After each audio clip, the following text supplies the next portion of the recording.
The Handkerchief by Great 78.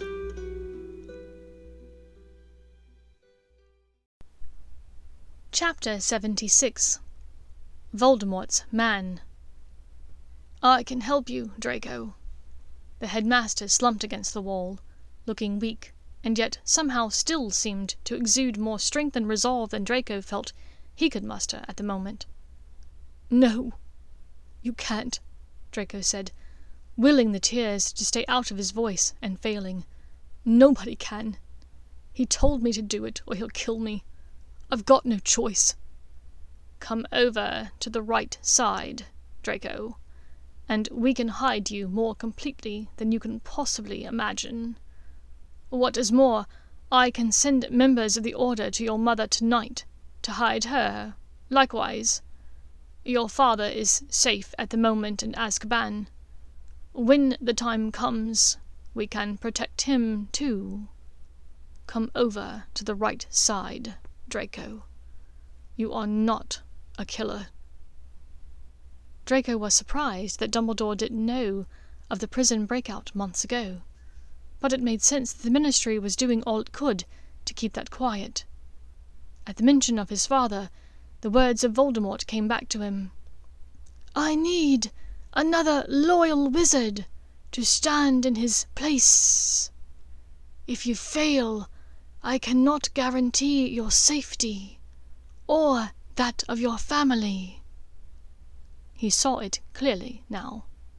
Even if somehow, in some brilliant stroke of luck, Voldemort was defeated, either by Potter or by someone else, his family, his witch, would not be safe. There was Bellatrix, Greyback, and any number of other wizards willing to come behind Voldemort and finish the job. "But I got this far, didn't I?" Draco said slowly, quietly. "They thought I'd die in the attempt, but I'm here. And you're in my power. I'm the one with the wand. You're at my mercy." "No, Draco," Dumbledore said kindly. "It is my—" Dumbledore cleared his throat and seemed to correct himself, looking a bit to his side. "My mercy, rather, and not yours, that matters now." He knew, Dumbledore knew without a doubt, that Hermione, would be Draco's deciding factor. Draco took a gasping breath and began to lower his wand. Perhaps there was a way out. Then, suddenly, what sounded like a galloping herd of people ran up the stairs. Draco had to jump to the side to avoid being trampled as 4 people in black robes emerged into the open space of the astronomy tower. "Dumbledore cornered! Dumbledore wandless! Dumbledore alone! Well done, Draco! Well done!" The inept Amicus chortled. "Good evening, Amicus," said Dumbledore cordially. "Ah, and you brought Alecto, too. How charming." Alecto laughed. "Think your little jokes will help you on your deathbed, then." "Jokes? No, these are manners," said Dumbledore, and Draco had to admire the bollocks on him. He was outnumbered, 5 to 1, wandless and seemingly injured, and yet still managed to insult the annoying witch. "Do it," said Greyback, and Draco noticed that he appeared to be wearing quite tight Death Eater robes, where before he had been wearing Muggle clothes. Apparently wanting to fit in with the others, he'd stolen them off of the slight frame of the dead gibbon down below. "Is that you, Fenrir?" asked Dumbledore with the slightest tinge of alarm in his voice. "That's right," rasped the werewolf. "Pleased to see me, Dumbledore?" "No, I cannot say that I am," the old headmaster answered, and Greyback smiled widely, obscenely. "But you know how much I like kids, Dumbledore."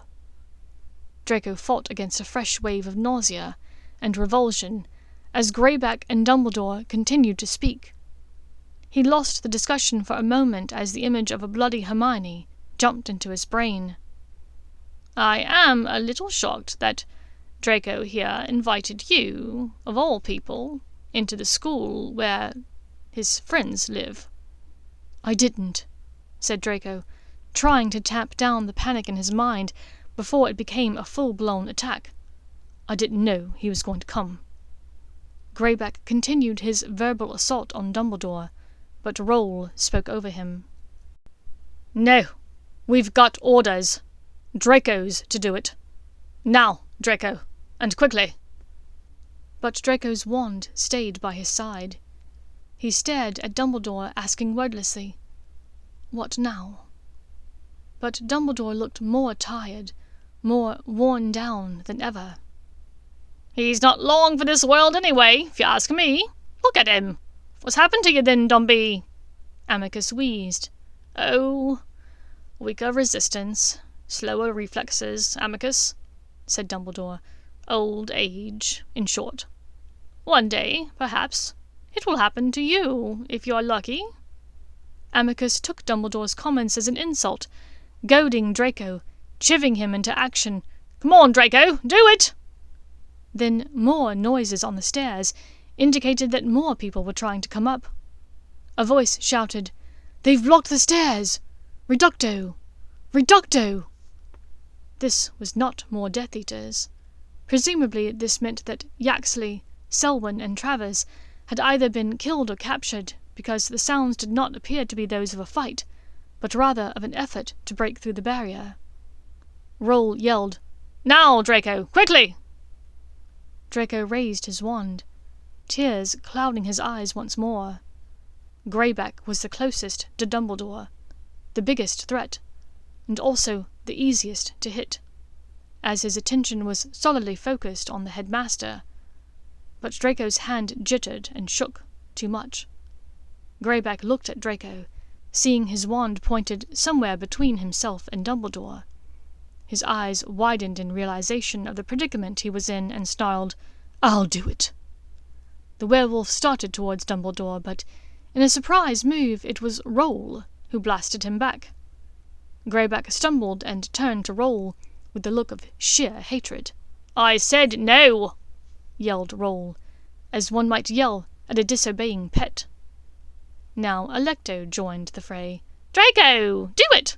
Or stand aside so one of us can—" Suddenly, the door leading to the stairs slammed open once again. It was Professor Snape, wand drawn, dark eyes taking in everything in front of him. Dumbledore, wandless and waning against the wall.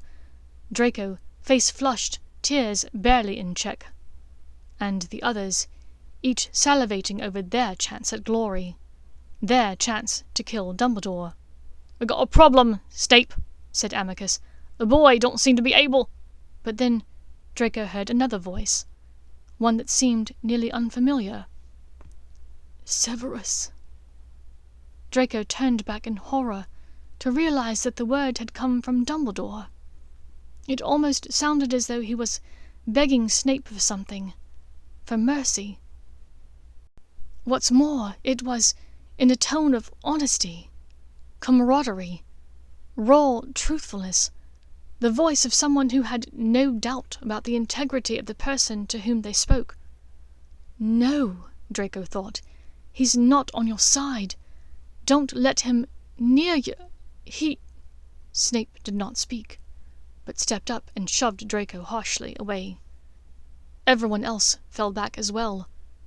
Snape looked at Professor Dumbledore, and Draco could not read his face. It appeared to be the visage of a man torn between two worlds, caught between what was right and what was easy. Snape looked tired and resigned to his fate. "Severus, please," said Dumbledore once more, in an even weaker voice. Snape raised his wand rigidly, without a waver, and pointed it at Dumbledore. "Avada Kedavra!" The space was filled with a flash of green light, a stronger and more powerful spell than Draco had ever seen. It hit Professor Dumbledore, and Draco cried out involuntarily, "No!" But the word, uttered so quietly, was lost in the gasps of surprise from the others.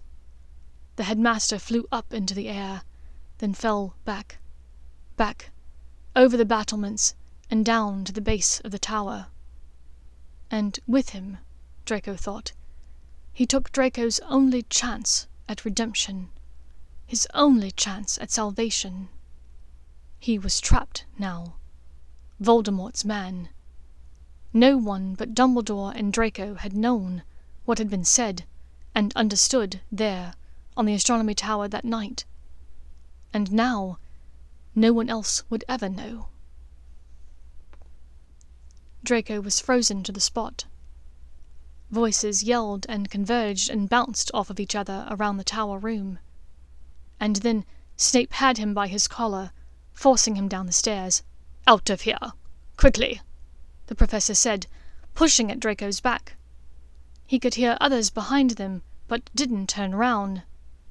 At the foot of the stairs, Gibbon's body lay face down where Greyback had disrobed him, and nearby was the Order member that the werewolf had tangled with earlier.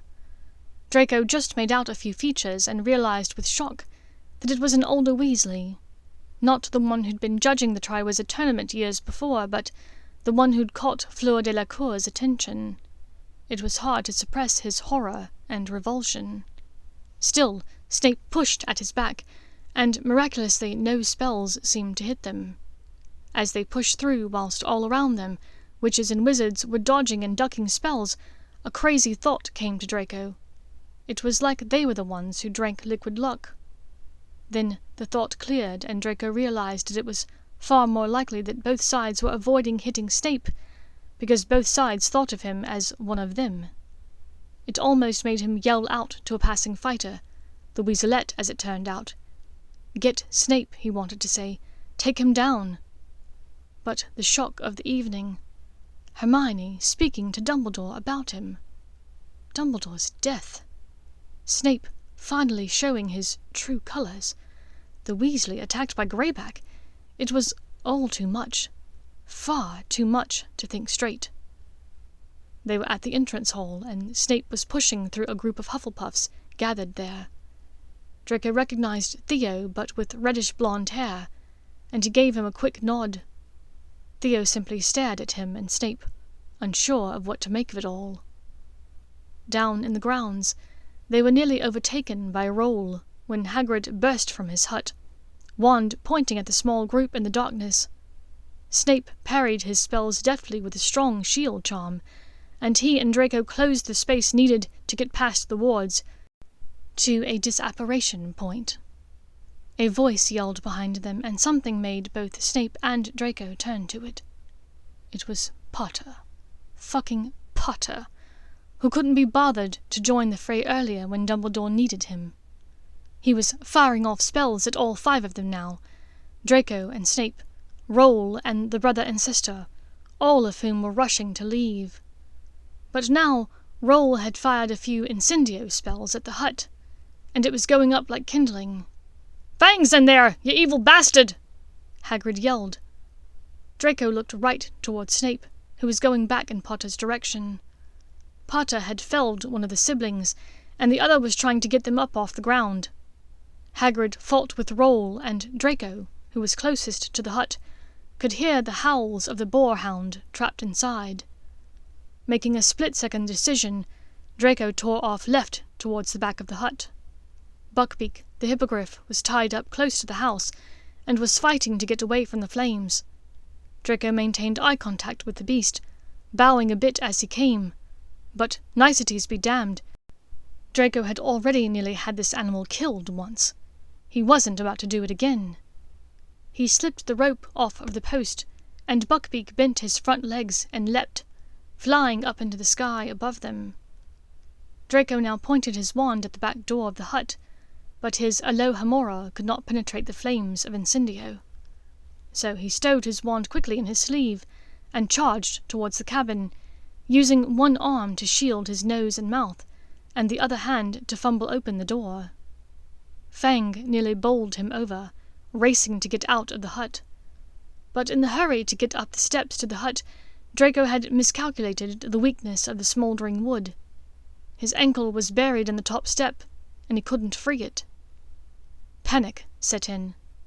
After all of it, after everything, to die in a fire because he'd rescued a dog.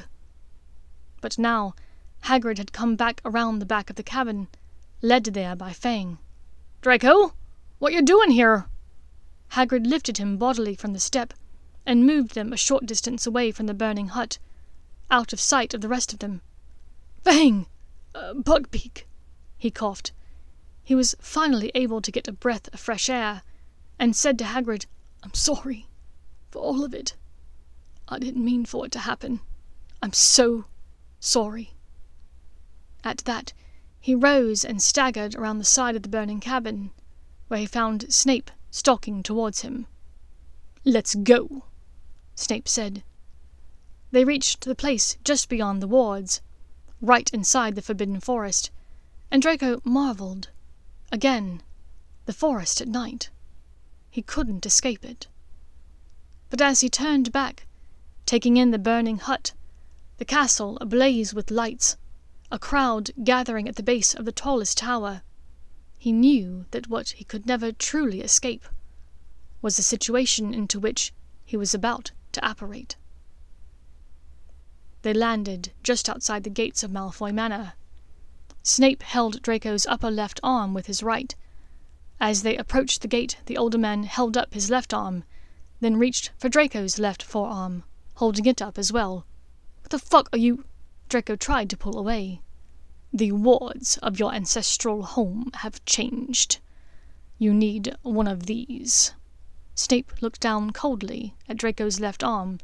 "To get inside, now." Snape dropped his arm, and Draco pulled away, stopping short. "What happened back there?" he demanded. "Which part?" Snape asked acidly. "Oh, I don't know. The part where you killed the man who believed you were on his side all these years," Draco spluttered. "You mean the man you yourself have been trying to kill all year?" Snape arched a brow at him.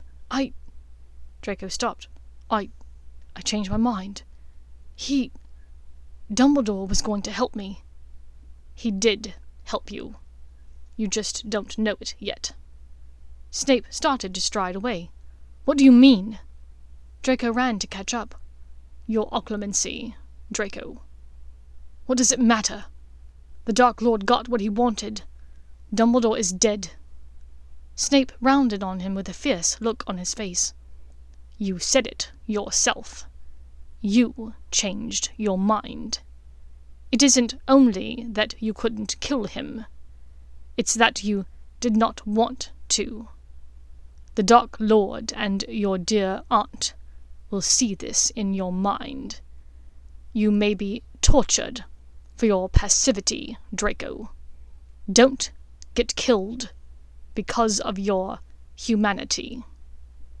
Snape strode to the doors of the manor, which opened in front of him.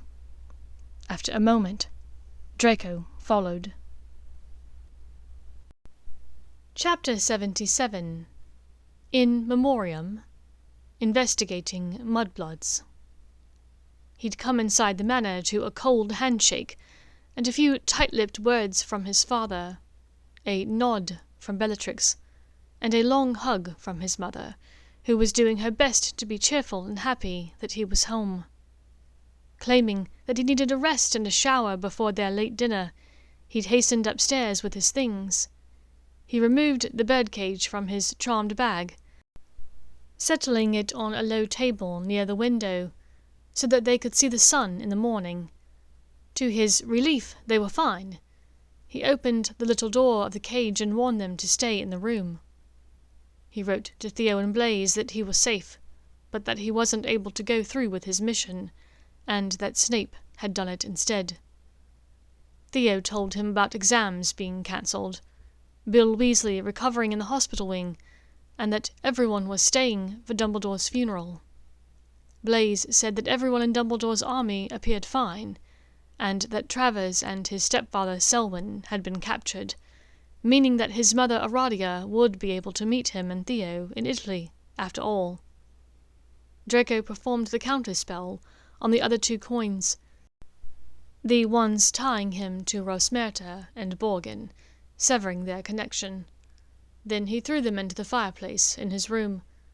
The memories they held, imperiousing a witch, coercion, threatening a wizard, none of that was stuff he wanted to remember.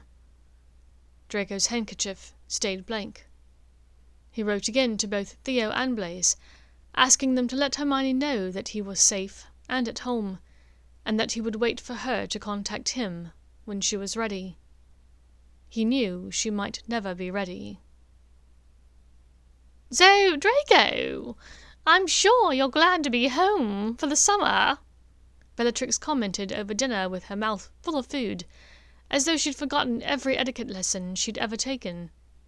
Draco remembered his technique of staring at her teeth whilst looking at her, even though it was difficult. It looked as though she might have lost a few teeth this year, and had enchanted them to stay in place. Yes, Aunt Bellatrix, it's good to spend time with family again. What were your exam grades this year? This was from Lucius. It was the most he'd said directly to Draco since he and Snape had arrived. I didn't get around to taking my examinations, Father. Another year of failure, then. Lucius began muttering to himself about falling standards and speaking to the Board of Governors, but Draco ignored him. The days of Lucius being able to frighten him over his grades had passed. Examinations are cancelled, at any rate. Draco stopped breathing as he finished the sentence and stared down at his plate, feeling the eyes of Snape and his mother on him, likely wondering how he knew this. Thankfully, Bellatrix did not seem to notice Draco's mistake in mentioning his knowledge of the cancelled examinations. "And did Slytherin win the Quidditch Cup?" Narcissa asked brightly, clearly wanting to move on from Draco's last comment. Unfortunately, Gryffindor stole it away from us this year. Perhaps it will be our turn next year, Draco, Snape said, his black eyes flashing at his former student. Draco looked at him in disbelief. Dumbledore had been killed, and the 2 of them had been seen running from the tower where it happened. In what world did Snape think that either of them were going to be welcomed back to Hogwarts in September? After dinner, he and Snape were summoned to Lucius's study to meet with the Dark Lord. Roll, Yaxley, and the Carrow siblings were there as well. Greyback was thankfully left out. Roll and Draco suffered the Cruciatus curse. Roll for killing Gibbon, and Draco for his failure in completing the mission as assigned. His punishment did not last quite as long as Roll's, however, for which Draco was thankful. Then he realized with disgust that was one of the mind games that Voldemort played. By giving him a more lenient sentence than Roll, he'd tried to create in Draco a sense of indebtedness and gratitude. That night he lay in bed. The birds' nighttime coos played softly in his ear. Pym's healing potions raced through his body. Fear for the future ran through his mind, and regret lingered in his heart. He didn't dare contact Hermione as much as he wanted to. He was likely the last person she wanted to hear from. But it didn't stop him from laying the handkerchief flat on his pillow and sleeping with it against his cheek. The next week passed in a fog. Draco slept for several hours at once, barely waking for meals. Pym gladly took over the feeding and watering of his birds, seemingly happy to have something to care for. They seemed to know to stay put in his room, never venturing very close to the door. Dimly, he knew there were meetings, plans being made, missions being assigned. He tried to stay out of sight. He had a feeling that his mother was protecting him by offering excuses for his absence. The 2 or 3 meals he'd eaten with his family had been large but frightening affairs, attended by multiple Death Eaters, some he knew and others he didn't recognize. He noticed his handkerchief wet with tears a couple of days after he departed Hogwarts. This must be the funeral, he thought. Oddly, he wished that he could have heard the eulogy, been there to mourn with the rest of the students. He had not been close to Dumbledore, never had a one-on-one conversation with him until the night the headmaster died, and yet he felt cheated, bereft, as though he wished to know more about Dumbledore, spend more time with him. Most of all, he felt indebted to him, loyal to Dumbledore in a real way he certainly did not feel towards Voldemort. The man may not have known him, had only known that Draco had been sent to kill him, and yet was willing to show mercy and kindness, even after learning of Draco's sins. It hurt, knowing that the old wizard was gone. It was especially hard when the eulogy was printed in the Daily Prophet.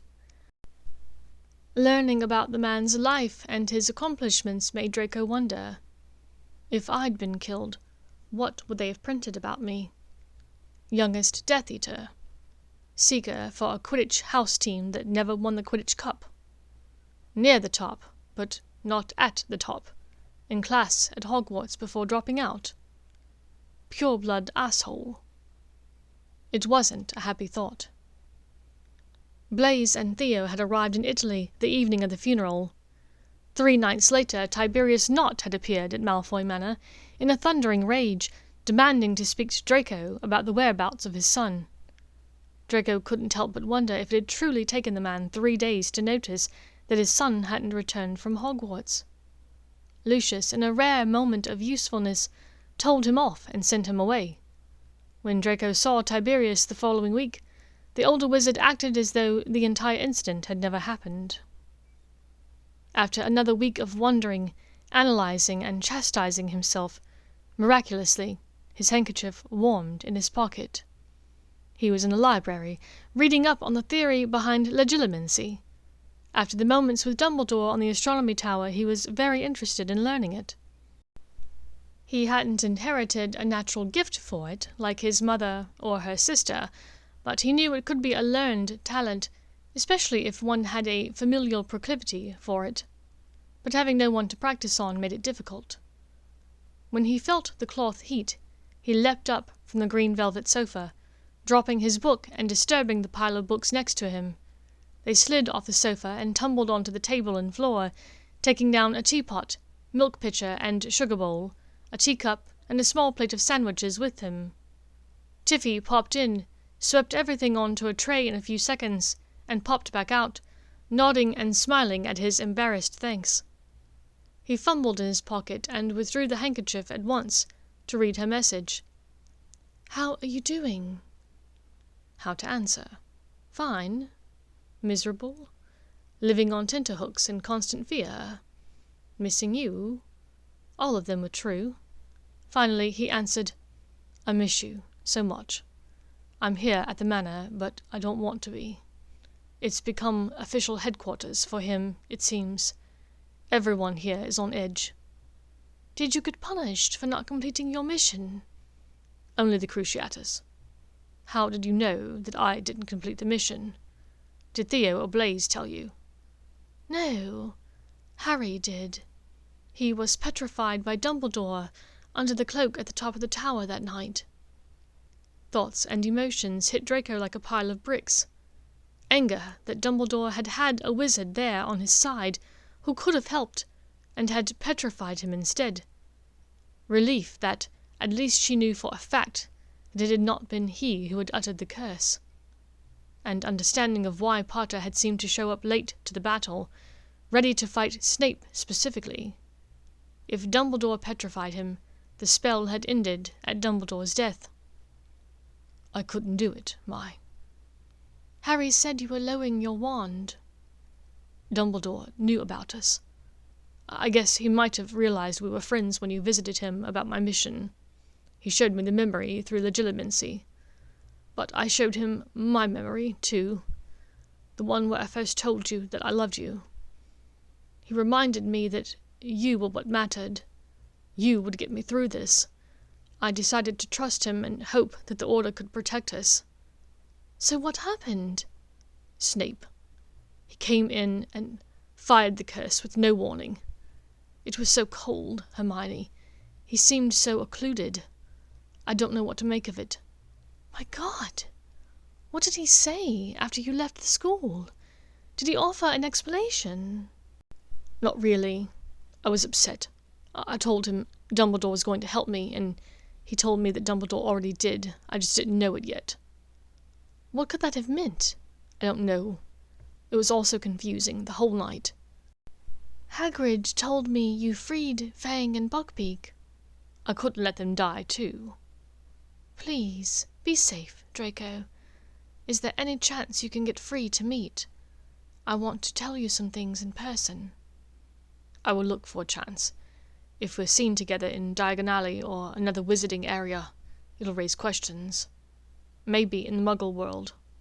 I'll let you know as soon as I can work something out. I love you. I love you. Draco slumped to the sofa in relief.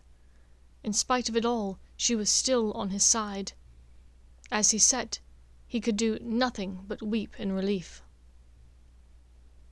His mother's excuses had run out. Draco was expected to attend planning meetings between Lord Voldemort, Bellatrix, Lucius, and the various Death Eaters that appeared at random on their doorstep, allowed entry by virtue of their dark marks. The fact that these unsavory people were allowed in their inner sanctuary, to trample his mother's prized flowers, to eat the elves' deliciously prepared food, to put their feet up on furniture that had been meticulously kept for centuries by his ancestors.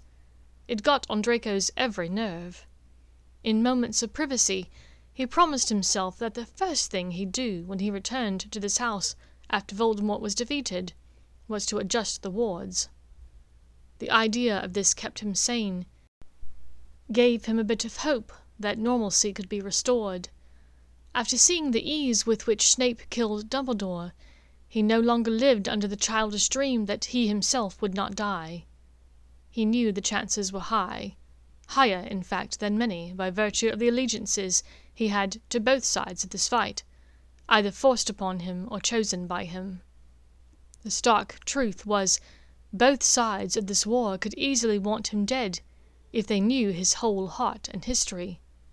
But just the thought that there could be an end, that life didn't have to continue this way forever, gave him something to hold on to.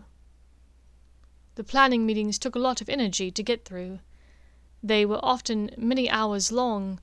Voldemort didn't seem to need to eat as much as a regular person, so it wasn't unusual to begin a meeting a bit after 8 in the morning, and not finish until well after dark, 10 or later at night. And there were many of those hours where the group merely sat in silence, whilst the Dark Lord thought, occasionally asking for input, but mostly just petting his snake, or twirling his wand in contemplation. If something significant happened in the middle of the night, the same held true. He was expected to come immediately, as soon as his mark burned. Draco found himself apparating nearly daily, at odd hours, to Voldemort's side. He thought ruefully of Wilkie Twycross's advice of deliberation, destination, determination. Twycross had only left off degradation, he thought. Lord Voldemort's followers endured degradation in abundance. At nearly every one of these meetings, someone had fucked up something, and required punishment, according to Voldemort. They might not arrive when he wanted them to, or their news might not be exactly what he hoped to hear. Perhaps they missed one small detail. No matter. The Cruciatus Curse cured all wrongs. After the third time in 2 weeks of enduring Lord Voldemort's torture curse, Draco found that his pinky seemed to permanently shake, and he walked a bit stooped. He put extra effort into working out in his room when he was able. He worried that by the time he got to see Hermione again, she might not recognize him. As it turned out, the opportunity to enter the Muggle world came sooner rather than later. Only a few days after she contacted him again, in the second week of July, Voldemort announced that he wished to form teams to do reconnaissance on significant Muggleborns and suspected Muggleborns in the wizarding world. He had a list of some ministry employees, shopkeepers, entertainers, bank employees, healers, and mediwitches, and Hogwarts students, that he wished to investigate and, if possible, eliminate them and their families. Draco instantly fought the nausea that threatened to knock him off his feet and onto the floor. He knew she was going to be on this list.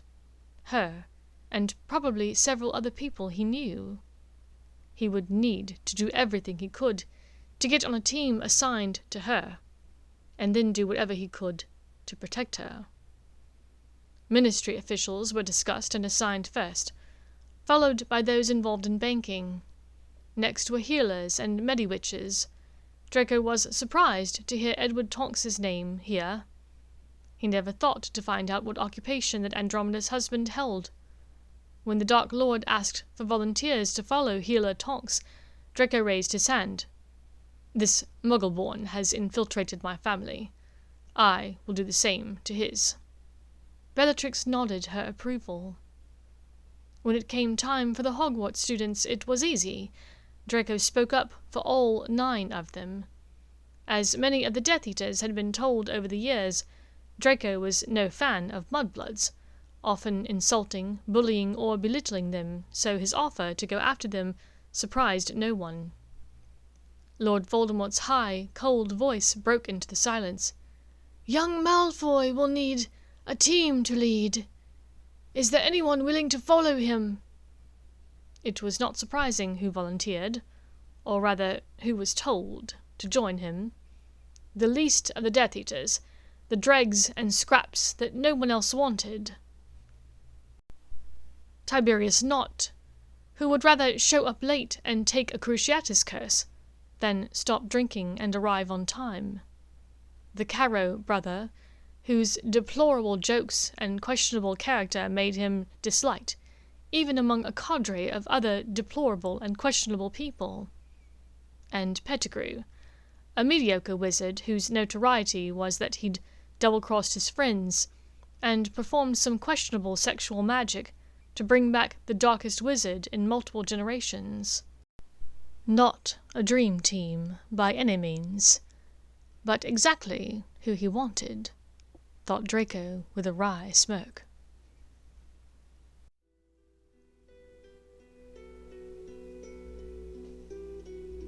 Thank you for listening to this chapter of The Handkerchief by Great 78.